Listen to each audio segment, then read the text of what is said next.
दोस्तों आज की इस वीडियो में बात करने वाले हैं कि तलाक के बाद किसे कितना गुजारा भत्ता मिलेगा, यानी कि आफ्टर डिवोर्स किसको कितना मेंटेनेंस मिलेगा, हस्बैंड को या वाइफ को। लेकिन इसके रिगार्डिंग अक्सर लोगों के मन में कई सवाल रहते हैं मेंटेनेंस के रिगार्डिंग और गुजारा भत्ते के रिगार्डिंग कि भाई तलाक तो हो गया लेकिन कितना गुजारा भत्ता हमें देना पड़ सकता है। तो इन सभी के इंपॉर्टेंट सवालों के जवाब आपको आज की इस वीडियो में मिलने वाले हैं। दोस्तों चैनल पर नए हैं तो सब्सक्राइब कर लीजिए ताकि इस तरह के लीगल अपडेट्स और वीडियोस आप तक भी पहुंच सकें। तो जैसे कि हम जानते हैं कि हस्बैंड और वाइफ के बीच में डिस्प्यूट्स होता रहता है या कोई भी एक मुद्दा या लड़ाई फाइटिंग छोटी मोटी चलती रहती है, तो दोनों एक दूसरे से अलग होना चाहें फिर यानी कि तलाक लेना चाहें, तो इन सब के बीच में अक्सर गुजारे भत्ते का जो चर्चा है वो काफ़ी जरूर होती है। तो दुनिया भर में लगभग हर देश में गुजारे भत्ते को लेकर एक नया कानून बनाया गया है, सबका अपना अपना कानून है। और भारत में जैसे हम जानते हैं कि शादी एक पवित्र बंधन है, ठीक है। ऐसे में भले ही हस्बैंड वाइफ जो है मानसिक या फिजिकल रूप से एक साथ नहीं रहना चाहते हैं, लेकिन जो भरण पोषण की जिम्मेदारी है यानी कि मेंटेनेंस की जिम्मेदारी है उसके लिए वो बाउंड हैं कि भाई डिवोर्स तो हो गया लेकिन उसके बाद भी उनको मेंटेनेंस देना पड़ेगा। तो वही आज की वीडियो में देखने वाले हैं। लेकिन क्या आप जानते हैं दोस्तों कि कानूनी रूप से गुजारे भत्ते का जो अधिकार है वो क्या है, यानी किसे यह अधिकार मिलता है, इसके तहत कितना गुजारा भत्ता आपको देना पड़ सकता है और इससे जुड़ी कुछ शर्तें क्या हैं। तो आज की वीडियो में सभी हम टॉपिक्स के बारे में डिस्कस करने वाले हैं। तो सबसे पहले हम बात करते हैं कि क्या है गुजारे भत्ते का अधिकार। तो देखो तलाक के बाद क्या होता है ना कि हर एक हस्बैंड और वाइफ को गुजारा भत्ता लेने का अधिकार है। हालांकि एक पूरी तरह अधिकार नहीं है। इसमें क्या है कि जो कोर्ट का जो फैसला है वो हस्बैंड और वाइफ की सिचुएशंस को देखते हुए और उनकी फाइनेंशियल यानी कि वित्तीय स्थिति जो होगी, फाइनेंशियल कंडीशन को दोनों पर डिपेंड करता है। कोड ऑफ क्रिमिनल प्रोसीजर के सेक्शन 125 के अकॉर्डिंग जो है मेंटेनेंस का प्रोविजन दिया गया है, जिसमें कि गुजारा भत्ता अधिकार की व्यवस्था की गई है। और इसमें हिंदू मैरिज एक्ट 1955 में भी यानी कि इसमें भी इस एक्ट में भी हस्बैंड और वाइफ को गुजारा भत्ते देखने का दावा कर सकते हैं। अब देखते हैं इसके टाइप्स क्या होते हैं, गुजारे भत्ते के क्या प्रकार हैं। तो सबसे पहले इनसे बात करेंगे कि सेपरेशन गुजारा भत्ता, जिसे हम सेपरेट मेंटेनेंस कह सकते हैं। तो सबसे पहले बात करें कि ये जो गुजारा भत्ता है ये उस केस में दिया जाएगा जब डिवोर्स नहीं हुआ है, यानी कि इस केस में हस्बैंड और वाइफ जो है वो दोनों अलग रह रहे हैं, जुडिशियल सेपरेशन से रह रहे हैं इस ऐसे केस में।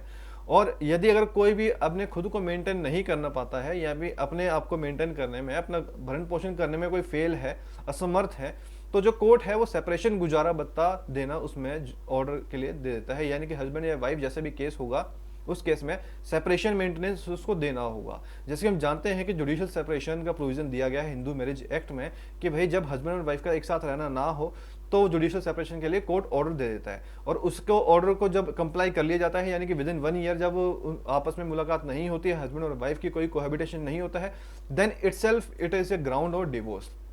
तो इस केस में सेपरेशन मेंटेनेंस भी दिया जाता है। तो इसमें क्या होता है कि जब आपस में कोई भी कॉम्प्रोमाइज हो जाएगा बाद में तो यह गुजारा भत्ता देना बंद हो जाएगा। यानी कि जब जुडिशियल सेपरेशन का ऑर्डर दिया कोर्ट ने तो इसी के साथ मेंटेनेंस का भी दिया जाएगा, यानी कि आपको सेपरेशन का मेंटेनेंस पे करना है और जब भी आपस कॉम्प्रोमाइज हो जाएगा तो ये जो मेंटेनेंस है वो देना बंद हो जाएगा। तो सेपरेशन गुजारा भत्ता परमानेंट गुजारा भत्ता बन जाता है अगर कोई इसमें किसी प्रकार का कोई सेटलमेंट नहीं होता है। यानी कि अगर डिवोर्स हो गया जुडिशियल सेपरेशन के ग्राउंड पे तो फिर ये परमानेंट मेंटेनेंस बन जाएगा।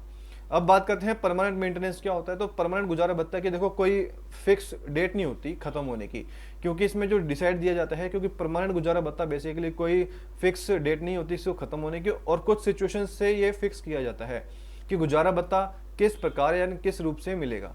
मतलब ये तब दिया जाता है कि जब तक हस्बैंड या वाइफ फाइनेंशियल रूप से अपने आप पर डिपेंडेंट ना हो जाए, या फिर दूसरा केस हो सकता है कि जब तक अपना और अपने बच्चों का पालन पोषण करने का कोई तरीका ना ही नहीं निकाल पड़े।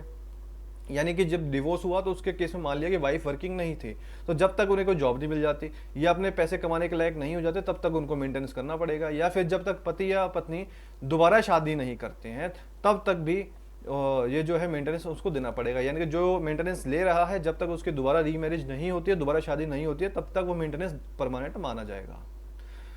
तीसरा प्रकार है इसमें रिहेबिलिटिव मेंटेनेंस। यानी कि रिहेबिलिटिव मेंटेनेंस का बेसिकली कहना है कि जो गुजारा भत्ते की कोई भी डेट फिक्स नहीं होगी खत्म होने की, ये हर एक केस में कंडीशन पर डिपेंड करेगा। और ये तब तक दिया जाता है कि जब तक पति या पत्नी आर्थिक रूप से आत्मनिर्भर नहीं हो जाते, या फिर अपने खुद को या अपने बच्चों का पालन पोषण करने का कोई तरीका नहीं देख लेते। यानी कि ये लगभग सिमिलर है, परमानेंट से रिलेटेड है। या फिर हम बात करें कि बच्चों के स्कूल जाने तक की कोई व्यवस्था नहीं हो जाती, या जीवन साथी को कोई गुजारा भत्ते का भुगतान करना कंपलसरी होता है। यानी कि उनको बच्चों को भी देखना पड़ेगा, और ये देखने के लिए कि नियमित रूप से उसका वैल्यूएशन भी किया जाता है कि जो जो बच्चे के एक्सपेंसेस होंगे उसके बेस पे या सिचुएशन के हिसाब से उसमें परिवर्तन भी आते रहते हैं। जैसे कि जब डिवोर्स दिया तब तो हमारा मान लिया कि चिल्ड्रन बच्चा छोटा था, लेकिन जैसे जैसे उसके स्कूल की फीस बढ़ेगी तो मेंटेनेंस भी बढ़ता जाएगा। तो इस वैल्यूएशन के आधार पर जो है रिहेबिलिटेशन मेंटेनेंस को डिसाइड किया जाता है। फोर्थ है रीइंबर्समेंट मेंटेनेंस। जब तक कोई एक पार्टी ने कॉलेज, स्कूल या किसी भी तरीके के रोजगार, प्रोफेशनल कोर्स के माध्यम से हस्बैंड या वाइफ को पढ़ाने पे जो भी खर्चा किया है, यानी कि किसी भी अन्य तरीके का कोई भी पैसा खर्च किया हो, तो कोर्ट जो है वो खर्च की गई जो अमाउंट होगा, जो राशि होगी, उसकी कोर्ट में या फिर कोर्ट में खर्च की गई राशि या आधी राशि तक गुजारा भत्ता देने का फैसला सुना सकता है। यानी कि जो ऑलरेडी वो खर्च कर चुका है, खर्च कहाँ किया है उन्होंने, या तो कोई कोर्स करने में या कॉलेज में पढ़ाई में जहाँ भी किया है, तो जो उसने खर्च ऑलरेडी कर दिया है तो उसके रिइंबर्समेंट के लिए भी मेंटेनेंस डिसाइड कर दिया जाता है।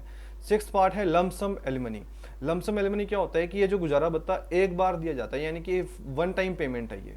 इसके तहत क्या होता है कि जो शादी में जमा हुई प्रॉपर्टी या कोई और प्रकार की कोई भी प्रॉपर्टी हो, संपत्ति हो, उसके स्थान पर गुजारा भत्ते की पूरी रकम एक बार में मिल जाती है। यानी कि इसके लिए आपको बार बार हर पर मंथ मेंटेनेंस नहीं दिया जाएगा। ये जो भत्ता है एक बार दिया जाएगा, और उसके तहत शादी में जो भी प्रॉपर्टी जमा हुई होगी या खर्चा हुआ होगा, एक बार दे के मामले को सेटलमेंट कर लिया जाता है। This is a very best possible method कि एक ही बार में लेके खत्म कर दो जो भी आपका लमसम अमाउंट है, बजाय इसके कि पर मंथ होगा तो वो आपको हर महीने देना पड़ेगा, और वो अब कॉस्टली भी लगेगा और बर्डन भी ज़्यादा लगेगा। तो ये बेसिकली हमारे 5 टाइप के गुजारा भत्ता थे जो कि देना पड़ता है।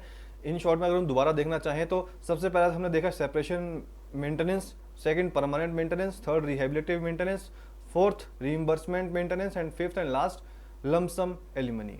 अब देखते हैं कि गुजारा भत्ता यानी कि जो एलिमनी होती है वो उससे जुड़े कुछ फैसले सुनाते समय कोर्ट जो है किन बातों का ध्यान रखती है। यानी कि दोस्तों ये वीडियो आपको ये पॉइंट जरूर जान लें, क्योंकि कभी भी आपके साथ भी अगर कोई ऐसा केस होता है या आपके नॉलेज में भी कोई ऐसा केस होता है कि कोर्ट जो है कभी भी मेंटेनेंस डिसाइड करते वक्त किन किन पॉइंट्स को ध्यान रखता है। तो सबसे पहले वो ध्यान रखेगा कि हस्बैंड और वाइफ की प्रॉपर्टी के बारे में, यानी कि पति पत्नी की संपत्ति कि दोनों के पास प्रॉपर्टी है, उसके बेस पर वो एलिमनी डिसाइड करेगा। या फिर जो शादी की अवधि है, शादी को कितना टाइम हो चुका है, कितने टाइम बाद जो है डिवोर्स की जो पिटिशन है वो कोर्ट में फाइल की गई है। थर्ड पॉइंट है हस्बैंड और वाइफ की एज क्या है। फोर्थ पॉइंट है जो आपका हेल्थ या सोशल लाइफ, अपना क्या लाइफ रूटीन है आपका। फिफ्थ है बच्चों की शिक्षा, यानी कि जो अपने चिल्ड्रन को एजुकेशन दी है, और पालन पोषण से जुड़े कुछ खर्चे कि भाई अगर छोटा बच्चा है अभी तो कम होगा, वहीं अगर कॉलेज जाने लग गया तो ऑब्वियसली बात है उनके एक्सपेंसेस ज़्यादा होंगे, तो उसके बेस पे भी मेंटेनेंस डिसाइड किया जाएगा। हस्बैंड की इनकम कितनी है, या फिर हम बात करें कि हस्बैंड की जो इनकम को टैक्स काउंट करते वक्त उस पर टैक्स कितना पे किया जाता है। वाइफ का स्टेटस क्या है, वाइफ अर्निंग है कि नहीं है, मतलब जॉब कर रही हैं, पैसा कमा रही हैं, या अपने आप को if she is unable to maintain herself, क्या अपना मेंटेन कर सकती है अपने आप को। और हस्बैंड वाइफ की इनकम कितनी है, क्योंकि दोस्तों इसमें होता है क्या है ना कि दोनों को, हस्बैंड और वाइफ को एक income and expenditure affidavit court में फाइल करना होता है। उसमें क्या होता है कि आपका बेसिक से बेसिक एक्सपेंसेस, यानी कि अगर आप अपना फ़ोन का अगर एक बिल भी पे करते हैं तो ये फ़ोन का आप कितने अमाउंट का फ़ोन रखा हुआ है आपने, चाहे एंड्रॉयड है, आईफोन है, वट, लेकिन आपको एक एक चीज़ उसमें मेंशन करनी पड़ती है कि आपकी इनकम इतनी है और एक्सपेंसेस इतने हैं। उसी के बेस पे कोर्ट जो है वो हस्बैंड और वाइफ दोनों की कंडीशन को देखते हुए कोर्ट में मेंटेनेंस के ऑर्डर को गुजारे भत्ते के रिगार्डिंग पास करता है। तो दोस्तों ये था जनरल वीडियो जिसमें हमने देखा कि भाई तलाक के बाद जो है गुजारा भत्ता कैसे डिसाइड कर दिया जाता है, या फिर किन किन पॉइंट्स को उसमें ध्यान रखा जाता है। दोस्तों वीडियो आपको इन्फॉर्मेटिव लगी है और चैनल पर फर्स्ट टाइम आए तो चैनल को सब्सक्राइब कर लीजिए ताकि इसी तरह के इंपॉर्टेंट अपडेट्स, लीगल वीडियोस आप तक भी पहुंचते रहें। और दोस्तों इस वीडियो के रिगार्डिंग आपके माइंड में कोई क्वेश्चन हो तो आप डेफिनेटली कमेंट बॉक्स में मेंशन कीजिए, आपका जो आंसर है एज सून एज पॉसिबल दिया जाएगा। मिलते हैं जल्द दोस्तों आपको न्यू टॉपिक के साथ। Thanks for watching this video.